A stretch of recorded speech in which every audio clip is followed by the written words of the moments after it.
Shalom semuanya. Dalam video kali ini saya akan mewawancarai salah satu hamba Tuhan yang pernah melakukan misi penginjilan di berbagai tempat. Di sini saya akan melontarkan beberapa pertanyaan yang akan Ibu jawab terkait dengan pengalaman Ibu yang sudah melakukan misi penginjilan. Oke, kita masuk di dalam pertanyaan yang pertama. Apa motivasi utama secara pribadi dan secara tim dalam melaksanakan misi penginjilan? Motivasi secara pribadi, saya rindu semakin banyak orang yang mengenal Tuhan, yang tadinya memang sudah orang Kristen tapi masih suam-suam kuku, masih acuh tak acuh di hadapan Tuhan.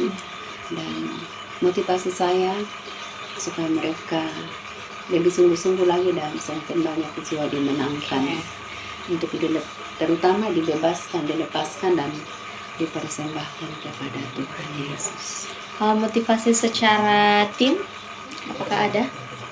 Ya, secara tim ya saya kira memiliki motivasi yang sama. Kita itu dalam tim memiliki motivasi supaya semakin banyak jiwa-jiwa dimenangkan dan dipersembahkan kepada Tuhan Yesus. Banyak jiwa dimenangkan, dibebaskan, dilepaskan karena ya memang banyak jiwa yang terikat, terbelenggu dengan segala kuasa-kuasa kegelapan, dan mereka tidak memiliki hubungan dengan Tuhan. Karena apa? Mereka terikat, mereka harus dilepas. Kita masuk di pertanyaan yang berikutnya. Bagaimana proses pemilihan lokasi atau sasaran pelayanan penginjilan? Dalam pelayanan misi, biasanya kita diundang gereja atau diundang persekutuan. Bahkan juga ada pelayanan pembermisi secara pribadi, kebanyakan diundang. Dan sasarannya itu memang kita pergi di daerah-daerah yang masih terjangkau atau memang di sana sudah banyak orang Kristennya tapi masih terikat. Kalau secara pribadi Ibu pernah menginjil secara pribadi itu karena inisiatif sendiri atau karena apa? Karena tuntunan Roh Kudus. Pelayanan secara pribadi itu atau karena tuntunan Tuhan. Jadi kadang-kala kita tidak mengerti, bahkan mungkin orang lain tidak memahami karena mereka tidak mengalami dan tidak merasakan. Tapi ketika kita mengalami, ketika kita merasakan, dan itu suara Roh sangat kuat bagi kita untuk kita dituntut untuk pergi, maka otomatis kita akan pergi. Taat ya. Oke, pertanyaan berikutnya, apa saja persiapan rohani yang dilakukan sebelum melayani? Nah, tentunya persiapan rohani itu doa dan puasa. Harus sungguh-sungguh mempersiapkan diri untuk masuk dalam doa, puasa, merendahkan diri di hadapan Tuhan. Dan tentunya juga kita harus memiliki kesatuan roh, sangat penting. Bersama tim ya, bersama dengan tim. Siapa saja yang terlibat dalam pelayanan dan bagaimana pembagian tanggung jawabnya?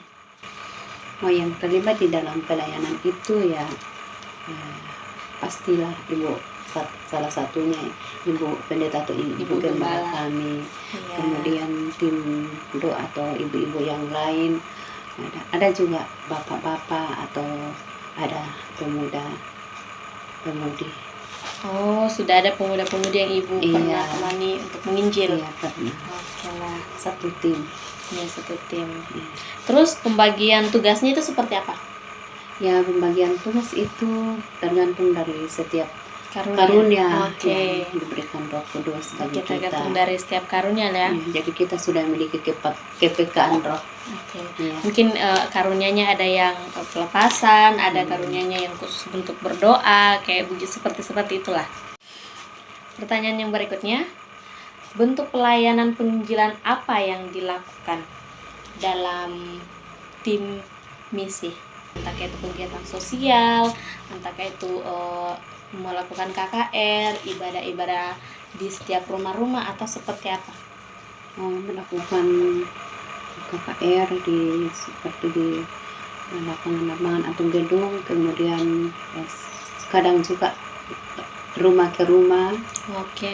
kemudian Keren. pelayanan secara pribadi, tentunya konseling dan pelepasan. Oke, luar biasa ya.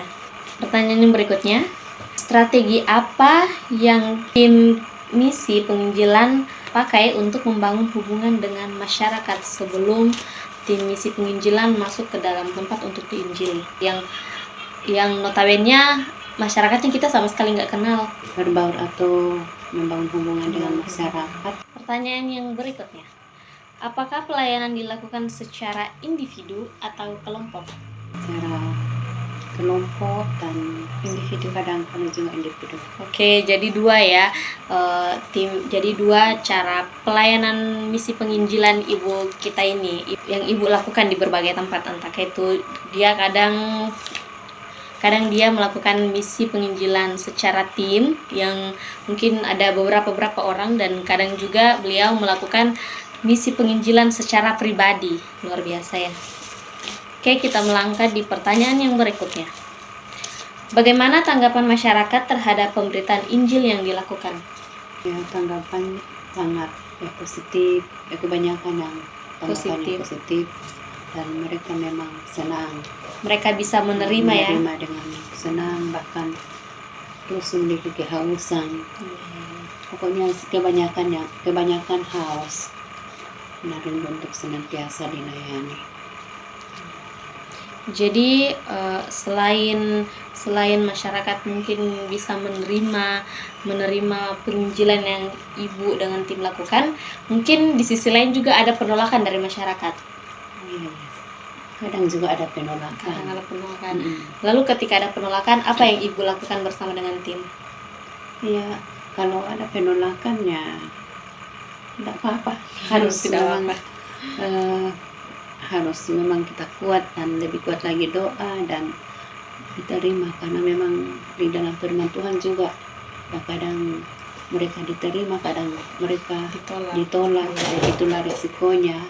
Yang penting kita terus memiliki roh yang berkobar-kobar, roh yang berapi-api untuk masuk di dalam pelayanan misi.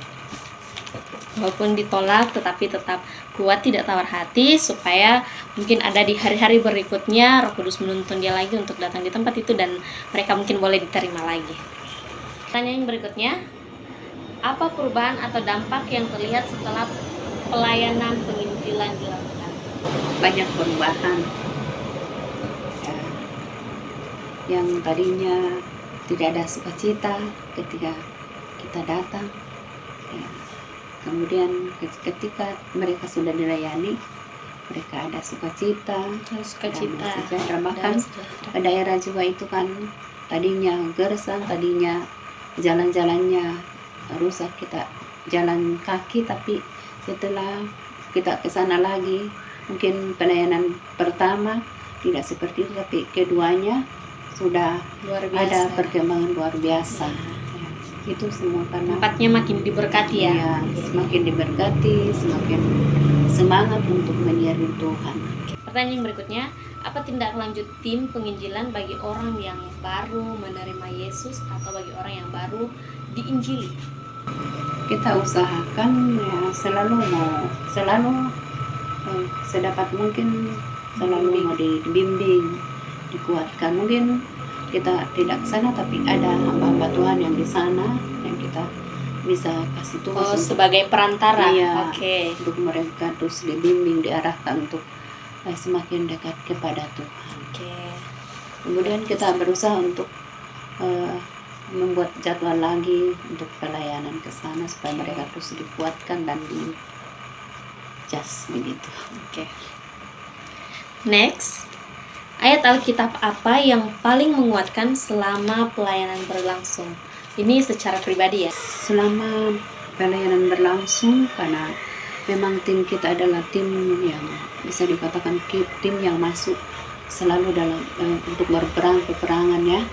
Kemudian tim itu tim pelepasan dan membebaskan yang saya katakan tadi yang terikat dan terbelenggu. Kadang-kala ada kekhawatiran, ada rasa takut, tapi kita kembali firman Tuhan yang sangat menguatkan kita bahwa roh yang ada pada kamu lebih besar dari setiap roh yang ada dalam dunia ini. Kuasa yang ada pada kamu lebih besar dari semua kuasa yang ada di dalam dunia ini. Jadi terdapat di dalam 1 Yohanes 4 ayat 4. Jadi itu 1 Yohanes 4 ayat 4. Jadi itulah yang menjadi kekuatan dan selalu semangat di dalam melayani. Jadi itu harus ditaruh di dalam hati kita. Pertanyaan yang terakhir sebelum menutup kegiatan kita pada hari ini. Apa pesan atau dorongan bagi generasi muda atau bagi anak-anak muda sekarang agar lebih berani terlibat dalam penginjilan?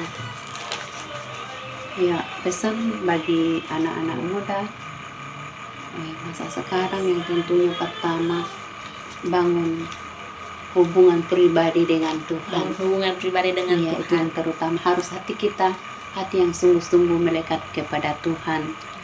Kemudian jangan takut, pergunakan waktu yang ada, karena semuanya akan berlalu. Hari-hari ini adalah ada dalam firman Tuhan itu. Pergunakan waktu, harus memiliki roh yang berkobar-kobar untuk melayani Tuhan. Jangan menyia-nyiakan kesempatan yang Tuhan sudah berikan, dan terutama usahakan ada bangun hubungan secara pribadi dengan Tuhan, supaya selalu connect dengan Tuhan dalam pelayanan. Harus kita mengalami Tuhan. Oke, sampai di sini saja video kami pada hari ini tentang misi penginjilan di berbagai tempat dari Ibu Emi. Terima kasih Ibu Emi sudah meluangkan waktunya untuk diwawancarai pada hari ini. Tuhan Yesus memberkati. God bless you. Bless you.